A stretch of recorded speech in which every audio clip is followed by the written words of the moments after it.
मराठवाड्याचा, संपूर्ण महाराष्ट्राचा हे केंद्रीय पथक करणार कसा, कुठे नेमकं जाणार आणि त्याच्यानंतर त्यांना नुकसानीचा अंदाज आल्यानंतर ते प्रस्ताव कधी पाठवणार. मुळामध्ये पंतप्रधान जे बोलले होते आपल्या मुख्यमंत्र्यांना की तुम्ही प्रस्ताव पाठवा, मला नाही वाटत अजून राज्य सरकारकडनं कोणताही प्रस्ताव केंद्राकडे गेलेला आहे. हे थोडं आहे म्हणूनच आज सुरेची बातमी आलेली आहे की पीक विम्याच्या नुकसान भरपाई पायी अवघे 2 रुपये आणि काही पैसे हे आपल्या ठाणे पालघर जिल्ह्यातल्या शेतकऱ्याला मिळालेले आहेत. म्हणजे ही थट्टा चाललेली आहे. कर्जमुक्तीसाठी शेतकरी जेव्हा रस्त्यावरती आता उतरला होता त्याला पुढच्या जूनचा वायदा मुख्यमंत्र्यांनी केलेला आहे. आणि त्यावेळेला मी काही प्रश्न उपस्थित केले होते की पुढच्या वर्षी जूनमध्ये जर कर्ज माफ होणार असेल तर तोपर्यंत आत्तापर्यंत डोक्यावरती असलेल्या कर्जाचा जो डोंगर आहे त्याचे हप्ते शेतकऱ्यांनी भरायचे की नाही भरायचे. आत्ता जो रब्बीचा हंगाम येतोय त्याच्यासाठी नवीन कर्ज कसं मिळणार, कारण जमीनच गेलेली आहे वाहून. मग ते कर्ज मिळाल्यानंतर त्याचे सुद्धा हप्ते भरायचे की नाही भरायचे. आणि सगळ्यात महत्त्वाचा प्रश्न म्हणजे जे एक अतर्क्य असं विधान मुख्यमंत्र्यांनी केलेलं आहे की बँकांचा फायदा होईल कर्जमाफी केली तर, म्हणून आम्ही कर्जमाफी करत नाही आहोत. मग आत्ता जर का कर्जमाफी केली तर बँकांचा फायदा होणार आणि जूनमध्ये केली तर तो फायदा होणार नाही. हे कोणतं कसं काय गणित, कारण त्यांचं अर्थशास्त्र हे चांगलं आहे असं त्यांना वाटतं. तर त्यांनी त्याचा एक खुलासा केला पाहिजे. माझं तर स्पष्ट मत आहे, मी मुख्यमंत्री झाल्यानंतर माझं पहिलं अधिवेशन हिवाळी अधिवेशन आणि एकच अधिवेशन मी मुख्यमंत्री म्हणून झालं होतं नागपूरला. कोणताही अभ्यास न करता, कोणी मागणी न करता मी माझ्या राज्यातल्या शेतकऱ्याला 2 लाखापर्यंतचं पीक कर्ज हे माफ केलं होतं, मुक्त केलं होतं. आता ती सिस्टीम लागलेली आहे, ती माहिती गोळा झालेली आहे, डेटा सगळा तसाच आहे. मग जी योजना आम्ही यशस्वीपणाने अंमलात आणून दाखवली होती ती संपूर्ण सिस्टीम तशी आहे, डेटा तसाच आहे. तर त्याच महात्मा फुले कर्जमुक्ती योजनेचा दुसरा टप्पा सरकारने आत्ता जाहीर का करू नये. आत्ता जाहीर करू शकतं ते, कारण सगळं त्यांच्याकडे माहिती आहे. आम्ही कसं केलं, काय केलं हे सगळं माहिती आहे. शेतकरी आजही मी कुठे गेलो तरी सांगतो की साहेब तुम्ही आमची कर्जमुक्ती केली, कर्जमाफी केली, या सरकारला करायला लावा. म्हणजे आम्ही केलं होतं हे आता लोकांनी मान्य केलेलं आहे. आणि कोणाला विचारलं तर लोक सांगतात की तुम्ही केली होती. तर तो सगळं पूर्ण यंत्रणा तिकडे आहे, डेटा आहे. त्याच्यात आणखीन काही सुधारणा असेल तर ती करा, पण डेटा आहे. आम्ही कोणती अट शर्ती बिरती अभ्यास कोणती परदेशी समिती आमच्याकडे नव्हती, सगळं स्वदेशी होतं. आणि शेतकऱ्याशी आम्ही प्रामाणिकपणाने कर्जमुक्ती करून तसे वागलो. तसंच हे सरकार आता का वागत नाही. मी तर 5 तारखेपासून मराठवाड्यामध्ये संवाद दौऱ्यावरती जाणार आहे. इथे माझ्या कोणत्याही जाहीर सभा नसतील, शेतकऱ्यांशी मी थेट संवाद करणार आहे. जे पोकळ आश्वासन मुख्यमंत्र्यांनी दिलं होतं की दिवाळीपर्यंत, दिवाळीच्या आत काही पैसे शेतकऱ्याला मिळतील, काही पैसे त्यांनी काही हजार कोटी इथून तिजोरीतून रिलीज केलेत असं म्हणतात. तर मी शेतकऱ्यांना जाऊन विचारणार आहे. मिळाले असतील तर आनंद आहे, नुसतं काहीतरी आग पाखड करायची किंवा टीका करायला म्हणून मी जाणार नाही आहे. पण ते मिळाले पाहिजेत.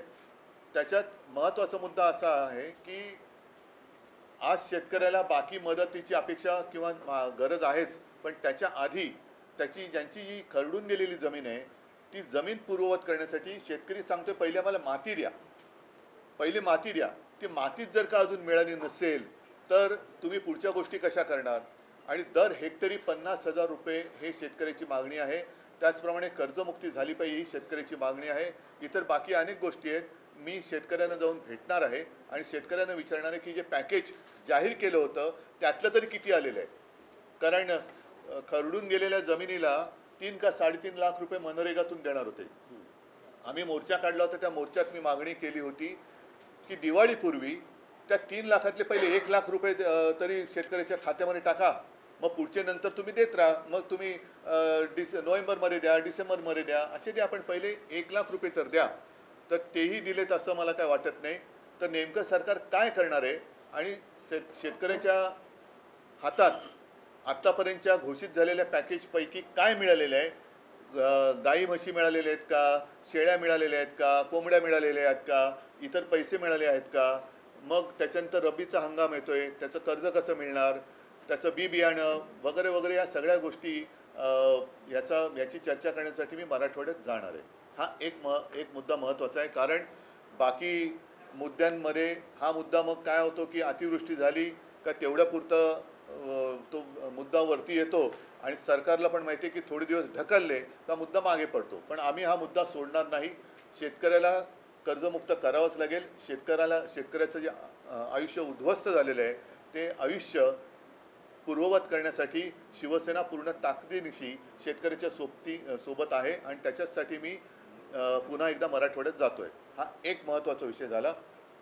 दुसरा, मतचोरीचा जो मुद्दा आहे, परवा प्रचंड मोर्चा म्हणजे संयुक्त महाराष्ट्राच्या चळवळीनंतर जवळपास सगळे राजकीय पक्ष पहिल्या प्रथम महाराष्ट्रामध्ये एकवटले आणि त्यांनी सरकारला किंवा निवडणूक आयोगाला जाब विचारलेला आहे. त्या माझ्या भाषणामध्ये मी असं म्हटलं होतं की आता आम्ही मतदारांची ओळख केंद्रे, मतदार ओळख केंद्र ही सुरू करतो शाखांमधून. त्याची सुरुवात आता होईल, कारण 6 तारखेला ती यादी प्रसिद्ध होईल.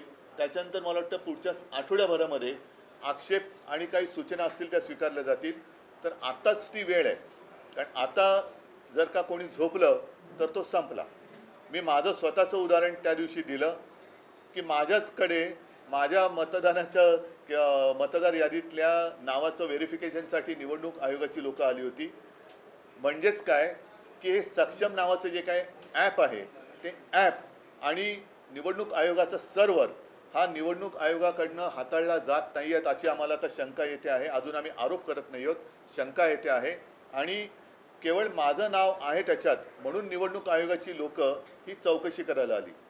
सर्वसामान्यांच्या बाबतीमध्ये असं जर का झालं असेल किंवा होत असेल तर त्यांनी दाद कधी मागायची, कोणाकडे मागायची, आणि नाव वगळलं गेलं तर निवडणुकीच्या दिवशी त्यांना मतदानच करता येणार नाही. एक विषय लक्षात घेण्यासारखा आहे की हे माझ्याकडे आले कसे, याचं कारण कोणीतरी एका नंबरवरून माझ्या नावाने तिकडे ॲप्लिकेशन करण्याचा प्रयत्न केला. त्या नंबरवर जर का OTP आला असता तर पुढचं सगळं हॅक झालं असतं आणि कदाचित माझ्या कुटुंबातली माझ्यासकट 4 नावं ही वगळण्यात सुद्धा आली असती. याच्या मागे नेमकं कोण आहे, कोणाचा डाव आहे, काय डाव आहे, याची एक खातरजमा करून तर घ्यायला पाहिजे. आणि म्हणून जसे आम्ही सगळे राजकीय पक्ष, सत्ताधारी सोडून द्या, पण बाकीचे राजकीय पक्ष एकवटलेले आहेत, आम्ही आमच्या शाखांमधनं मतदारांच्या सोयीसाठी ही केंद्र उघडतो आहोत. या केंद्रामध्ये मी नागरिकांना विनंती करतोय की आपल्याला मतदान करता येणार आहे की नाही, आपलं नाव या यादीत आहे की नाही, हे आपण आमच्या शाखेत येऊन तपासा. आणि जर का त्याच्यामध्ये काही तुम्हाला वाटलं गोंधळ आहे तर तो वेळेत आपल्याला सुधारता येईल. हा एक भाग. दुसरा भाग असा आहे की मी मतदारांना आणखीन एक विनंती करेन, ही निवडणूक आयोगाची भुताटकी आहे. एकेका घरामध्ये 40-40, 50-50 नावं ही नोंदली गेलेली आहेत. तर मी मतदारांना आवाहन म्हणजे विनंती करतोय की आपल्याला न दिसणारी, आपल्या परवानगीशिवाय न राहणारी, आपल्या परवानगीशिवाय राहणारी आपल्या घरामध्ये कोणी माणसं आहेत का, ही निवडणूक आयोगांची भूतं उभी केलेली आहेत, ती आपल्या घरात राहत तर नाहीत ना, याची सुद्धा खात्री करायला पाहिजे. म्हणून जिथे जिथे आमची केंद्र उघडली जातील तिथे आसपासच्या वस्तीतील सर्व जात-पात धर्माच्या मतदारांनी तिथे येऊन ही मतदार यादीची तपासणी करावी. आपलं नाव तिकडे आहे की नाही हे तपासावं. तिकडनं कुठे वगळलं गेले का, आणखी कुठे बरं आपलं वयामध्ये काय माझं स्वतःचं उदाहरण त्या दिवशी दिलं का, लिंग बदल झाले का, हे सगळं आपण येऊन तपासावं. मी मतदारांना एक आवाहन करतोय. त्याचबरोबरीने आम्ही जी एक मागणी केलेली म्हणजेच काय 1 जुलै ही कट ऑफ डेट ठेवलेली आहे. 1 जुलै नंतर 18 वर्षाची जी मुलं आणि मुली झालेली आहेत त्यांचा मतदानाचा अधिकार या निवडणुकीला वापरता येणार नाहीये. तुम्ही जगभर बघता आहात की याच वयातली मुलं ही रस्त्यावरती येतात आणि क्रांती करतात, ज्यांना आपण जेनझी म्हणतो. तर हे सरकार जेनझीना का घाबरतंय? जर लोकसभा ते विधानसभा या 6 किंवा 5 महिन्याच्या कालावधीमध्ये परकला प्रभाकर म्हणजे आपल्या निर्मला सीतारामन यांचे यजमान त्यांनी सांगितलेलं आहे की जवळपास 45 लाख मतदार महाराष्ट्राच्या यादीमध्ये घुसवले गेले. जर त्या 4 महिन्यामध्ये 45 लाख मतदार हे कोणी घुसवले, कुठे गेले, काय करतायत, हा एक प्रश्न आहे. पण घुसवले गेले असतील तर 1 जुलै नंतर अधिकृतपणे ज्यांना मतदानाचा अधिकार मिळाला पाहिजे ती महाराष्ट्राची तरुण मुलं मुली मतदान का करू शकणार नाही. म्हणून मी त्याही सगळ्या मुलांना आणि मुलींना एक विनंती करतोय की तुम्ही देखील आमच्या शाखेत या आणि तुमचं नाव तिकडे नोंदवा. आपल्याला कळेल की किती लाख मुलांना आणि मुलींना मतदानापासून आपण वंचित ठेवतो आहोत. तर अशा काही या गोष्टी आहेत. आणखीन आपण काही प्रश्न विचारले तर मला त्याच्याबद्दल बोलता येईल. पण मुळात एक मी तुम्हाला सांगितले की शेतकऱ्यांचा विषय आम्ही सोडत नाही आहोत आणि दुसरी गोष्ट मतचोरीचा विषय तर आम्ही सोडणार नाही. आम्ही परत एकदा सांगतो की निवडणूक आयुक्त जे आहेत त्यांना सुद्धा एक पत्र दिलेलं आहे की एवढा सगळा गडबड घोटाळा हा बाहेर आल्यानंतर आपण राज्य निवडणूक आयोगाला सुधारित यादी मतदाराची होत नाही तोपर्यंत स्थानिक स्वराज्य संस्थांच्या निवडणुका घेऊ नयेत अशी आमची मागणी आहे. आम्ही निवडणुका घेऊ नका असं म्हणत नाही, पण निवडणुका घेताना सदोष मतदार यादीवरती ही निवडणूक होता कामा नये.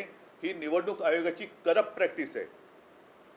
जसं आम्हाला ते सांगतात करप्ट प्रॅक्टिस, तसं निवडणूक आयोगाची करप्ट प्रॅक्टिस आहे आणि ते कोणाची नोकरी करतायत हे आता हळूहळू उघड होत चाललेलं आहे. कर्जमाफीचा मुद्दा हा निवडणुकांमध्ये येऊ नये म्हणूनच आंदोलन हे केलं गेलं का आणि त्यानंतर मला त्याच्याबद्दल काही बोलायचं नाहीये. मला शेतकऱ्यांचा विषय आहे. त्याच्यामध्ये आणखीन कोणी शेतकऱ्यांच्या मदतीसाठी उतरत असेल तर जरूर उतरावं, पण शेतकऱ्यांना कर्जमुक्त करावं. शेतकऱ्यांचे पंचनामे करणारेच अधिकारी जे आहेत ते शेतकऱ्यांकडून पैसे मागताना असे ऑडिओ क्लिप्स व्हायरल होतात पाहायला मिळतात. पंचनामे करणारेच अधिकारी शेतकऱ्यांना मी आता म्हणूनच जातो आहे, कारण शेतकऱ्यांना काय होतं की तेवढ्या पुरतं सगळीकडे शेतकरी होतं आणि मग त्यांना वाऱ्यावर सोडलं जातं. मी त्यातला नाहीये. मी आपत्ती आल्यानंतर सुद्धा दुसऱ्या तिसऱ्या दिवशी गेलो होतो. त्याच्यानंतर मोर्चाला सुद्धा गेलो. आता परत 4 दिवस मी मराठवाड्यात जातो आहे. त्याच्यानंतर कदाचित विदर्भामध्ये पण जाईन, इतरत्र सुद्धा मी जाईन आणि शेतकऱ्यांशी थेट संवाद साधेन. जाहीर सभा मी घेणार नाही, पण जसं आता मी आपल्याशी बोलतोय तसं शेतकऱ्यांशी जाऊन मी बोलणार आहे. एक मिनिट, एक पहिला शेतकरी विषय पूर्ण करा. नाही, एकच सेकंद ऐका, एकच मिनिट. आधी शेतकरी विषय पूर्ण करा. तो झाला असेल तर मी पुढे जातो.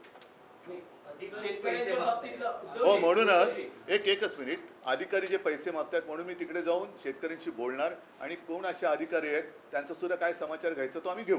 उद्धवजी, शेतकरी कर्जमाफीच्या बाबतीत तुम्ही जी भूमिका मांडतात आणि आता मुख्यमंत्र्यांनी 30 जून 2026 ही तारीख दिली आहे. कोपऱ्याला गुळ लावलाय. त्या बैठकीनंतर लगेच दुसऱ्या दिवशी राज्याचे उपमुख्यमंत्री जाहीर सभेत असं म्हणतात की नियमित कर्ज भरा असं शेतकऱ्यांना सांगतायत. कर्जमाफी मागणं ही सवय चांगली नाही. हे मला खरंच आता नेमका शब्द सुचत नाही, कारण यांना संवेदना तर कधीच मेलेले आहेत. निर्डावले पण सुद्धा कमी पडते. यांना दगड सुद्धा, म्हणजे दगडाला सुद्धा पाझर फुटू शकतो, पण यांना फुटत नाहीये. हे महाराष्ट्राचं दुर्दैव आहे. एक तर या लोकांना खरं उपमुख्यमंत्री म्हणता कामा नये, कारण संविधानात तशी तरतूद नाहीये. म्हणून राज्याचे अर्थमंत्री जे बोलले त्यांनीच सांगितले की निवडणुकीच्या आधी आम्हाला हे बोलावं लागतं. मग आता लोकांनी त्यांना जाब विचारला पाहिजे की बाबा तुम्ही जे बोलला होतात, म्हणून ठीक आहे आपण मतचोरी या विषयावरती येतोय, पण जर का असं धरून चाललो की त्यांना लोकांनी खरंच मतं दिली असतील तर आता त्या मतांना तुम्ही जागा ना. आता तर कर्जमुक्त करायलाच पाहिजे. बरं, 30 जून हा कोणता मुहूर्त आहे? कोणतं पंचांग पाहिलं आमच्या मुख्यमंत्र्यांनी? आणि जूनमध्ये जर कर्जमाफी होणार असेल तर मग आत्तापासून शेतकऱ्यांनी कर्जाचे हप्ते फेडले नाहीत तर त्याचे सकट ते त्यांनी माफ केलं पाहिजे. त्याच्याबद्दल त्यांनी बोललं पाहिजे. हा एक विषय होता मतचोरी संदर्भात. आशिष शेलार यांची आता तुमच्या पत्रकार परिषदेआधी पत्रकार परिषद झाली. त्यात त्यांनी थेट तुमच्यावर आणि राज ठाकरेंवर आरोप केलेले आहेत की मतचोरी संदर्भात मांडत असलेली भूमिका ठाकरे बंधूंची दुटप्पी आहे. ती फक्त हिंदू आणि दलित त्याला क्रिकेटचं असल्यामुळे टप्पे कळत असतील बहुतेक, पण त्याने फुलटॉस दिले. तुम्ही बोला. येस, त्यांचं असं म्हणणं आहे की फक्त हिंदू आणि दलित दुबार मतदार दाखवले जात आहेत.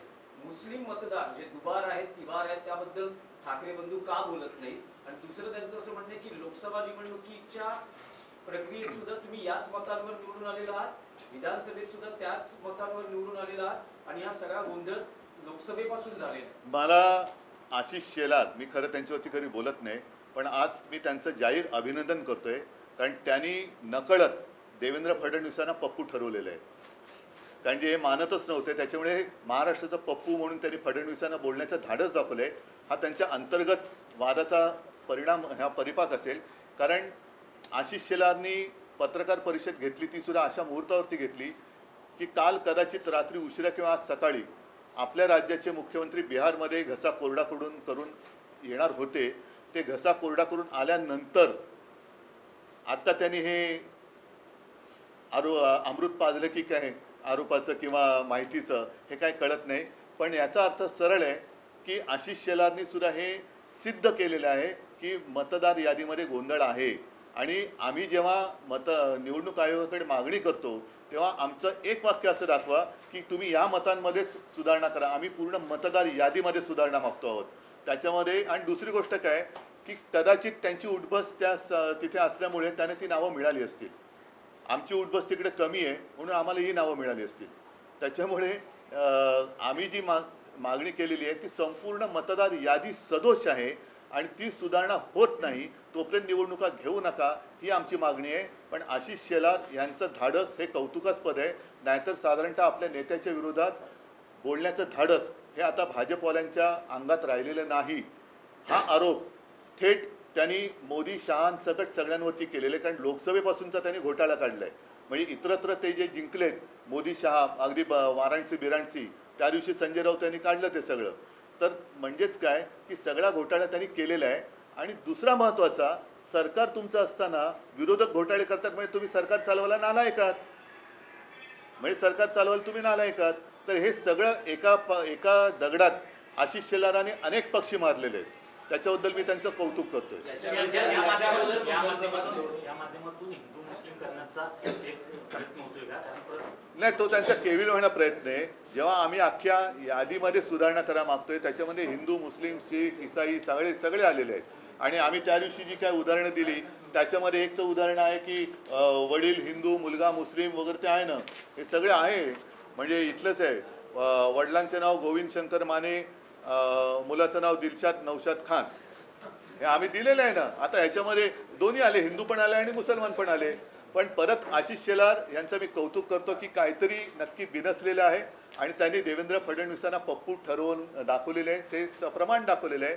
म्हणजे आमच्या आरोपांना जर का किंमत नसेल तर किमान आशिष शेलारनी जी माहिती दिली त्याला तरी जागा. मी परत त्यांचं कौतुक करतो. देवेंद्र फडणवीस सारखं म्हणतात की 2012लाच आपण मतदार याद्यांचं पुनर्निरीक्षण करा, पुनर्रचना करा, ही आपली न्यायालयात याचिका आहे. आणि तेव्हापासून आपण वारंवार मागणी करतो. आशिष शेलारांनी ते आज म्हटलेलं आहे, होत का नाहीये, आम्ही सतत मागणी करतो. असं कुठे माझ्या तरी ऐकण्यात आलेलं नाहीये. त्यांचा जसा आम्ही मोर्चा काढला तसा त्यांचा कुठलाही मोर्चा मी बघितलेला नाहीये. ते कधी निवडणूक आयुक्तांना जाऊन भेटलेत असंही आम्ही बघितलेलं नाहीये. ज्याप्रमाणे आम्ही चोकलिंगम साहेबांना भेटलो, वाघमारे साहेबांना भेटलो, तसे ते कुठे भेटलेले नाही आहेत. आमची लोक आता ज्ञानेश कुमारना जाऊन भेटत आहेत, तसे ते कुठे भेटलेले नाही आहेत. आम्ही आता याच्याबद्दल मी काल परवा म्हटलेले की आम्ही कोर्टाचे दरवाजे सुद्धा एक ठोठवण्याचा केविलवाणा प्रयत्न करणार आहोत. न्याय मिळाला तर मिळाला. मुख्यमंत्र्यांचं आणखीन एक म्हणणं आहे, त्यांचं म्हणणं आहे की वोटर लिस्ट जी आहे ही अशुद्ध असता कामा नये, याच्याशी आम्ही सहमत आहोत. परंतु त्याच्यामुळे भाजप जिंकली हे तुम्ही सिद्ध करा, हे तुम्ही आव्हान देता. जर नसेल ना तर मग तुम्ही आमच्याबरोबर या ना निवडणूक आयोगाकडे. तुम्हाला पण आम्ही जेव्हा निवडणूक आयुक्तांकडे जायचं होतं तेव्हा आम्ही भारतीय जनता पक्षाला सुद्धा आमंत्रण दिलं होतं. देवेंद्र फडणवीसांना यायला पाहिजे होते ते. जेव्हा बाकीचे सगळे एक येतात आणि एक व्यक्ती येत नाही, याचा अर्थ असा लावला तर गैर काय की मग फायदा तुम्ही घेतलात. आमच्यासोबत त्यांनी यायला पाहिजे होतं. जर ते एवढे वर्ष मागणी करतायत तर त्या दिवशी त्यांच्याकडनं कोणतरी यायला पाहिजे होतं. आता त्याच मुद्द्यावरून बुलढाण्याचे आमदार संजय गायकवाड शिंदे गटाचे आहेत, त्यांनी तिथे म्हटले की निवडणूक आयोगाला लाज वाटली पाहिजे अशा प्रकारचे दुबार. बघा, थोडक्यामध्ये काय की आता जो मुद्दा आम्ही उचलला मतचोरीचा आणि तो आज पुराव्यानिशी तुमच्यासमोर आणला, जनतेसमोर आणला. आता पहिला मुद्दा परत मी सांगतो की सर्व नागरिकांनी जाग आता आलेली आहे. आता झोपता कामा नये. कारण आपल्याला सरकार निवडण्याचा अधिकार आहे. आता सरकार मतदार निवडायला लागलेलं आहे. हे घातक आहे. म्हणजे जसं टांझानियामध्ये 98% म्हणजे 98% मतं हे तिथल्या अध्यक्षांना मिळाली. आणि 2% जी जनता रस्त्यावर उतरली ती केवढ्या मोठ्या संख्येने उतरली, म्हणजे काहीतरी टक्केवारीत गफलत आहे. तुम्ही तुम्ही न्यायालयीन लढाई लढणार आहात कारण आम्ही एक केविलवाणा प्रयत्न करणार आहोत. तुम्ही सगळे म्हणजे आम्ही कुठेही कायदा हातात घेतला वगैरे वगैरे वगैरे, कारण हे परत मग शहरी नक्षलवाद, आता हे दुबार मतदार यादी किंवा सदोष मतदार यादीवरती जे निवडणूक लादत आहेत हे खरे नक्षलवादी आहेत. कारण ही उघड उघड मतचोरी आहे. जे मतचोरी करून निवडणूक लढतायत आणि जिंकण्याचा प्रयत्न करतात ते नक्षलवादी आहेत. सर्व पक्ष मिळून तुम्ही हा निर्णय घेतलाय कारण हो, महाविकास आघाडी म्हणून आम्ही निर्णय आणि सगळेच म्हणजे त्याच्यामध्ये राज पण आहेत, बाकीचे आहेत, शेका पक्ष, कम्युनिस्ट, त्या दिवशी मोर्चात जेवढे सगळे होते त्या सगळ्यांनी. आणि आम्हाला असं वाटतं की जर भाजपला पण आता हे पटलं असेल तर भाजपने सुद्धा यावं आमच्या बरोबर कोर्टामध्ये. परंतु आता 6 तारखेला आम्ही पाठवतो सही करायला, का हो अनिल? 6 तारखेला नाही, 6 तारखेला नाही नाही, ऐका एक मिनिट, एकदा मला स्पष्ट करू द्या. आम्ही कोर्टात जे जातो आहोत त्याच्यात आता हे आशिष शेलारनी पुराव्यानिशी दिलेलं आहे. म्हणजे आशिष शेलारनी देवेंद्रांची तर वाजवलीच आहे, ते सोडून द्या, पण त्यांना जर काही पटलं असेल तर त्यांनी सुद्धा आम्ही जे काही कोर्टात जातो त्याच्यामध्ये भाजपाने सुद्धा यावं आमच्याबरोबर कोर्टात. हे माझं त्यांना जाहीर आमंत्रण आहे. मग त्याच्यामध्ये तुम्ही काय हिंदू मुस्लिम आणखीन कोण असतील तुमच्या लेखी ते सगळे काढा. आपण संपूर्ण यादीमध्ये आम्ही सुधारणा मागतो आहोत. उद्धवजी, तुम्ही आणि राज ठाकरे दोघेही एक विधान करतात की बोगस मतदार कोणी दिसला तर त्याला बळवा किंवा थोडवा किंवा मार.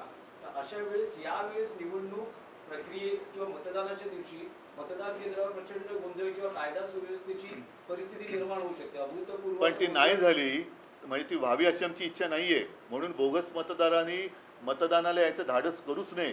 कारण आता आम्ही नावानिशी आणि पत्त्यानिशी सगळीकडे चेकिंग करतो. अगदी माझं तर म्हणणं आहे की जिथे मतदार याद्या साधारणतः 1200ची यादी आहे, त्या याद्या जसं आता माझी कलानगरची यादी असेल तर कलानगरच्या गेटवरती ती यादी लागली पाहिजे. टॉवर्स असेल तर टॉवरच्या गेटवरती ती यादी लागली पाहिजे. आणि टॉवर्समधल्या सोसायटीमधल्या सगळ्यांनी ती यादी येऊन आपली नावं त्याच्यात आहेत की नाही, आपल्या यादीत दुसरं कोणी घुसलंय का, हे सुद्धा नागरिकांनी पण आता बघितलं पाहिजे. तर या देशात लोकशाही टिकेल.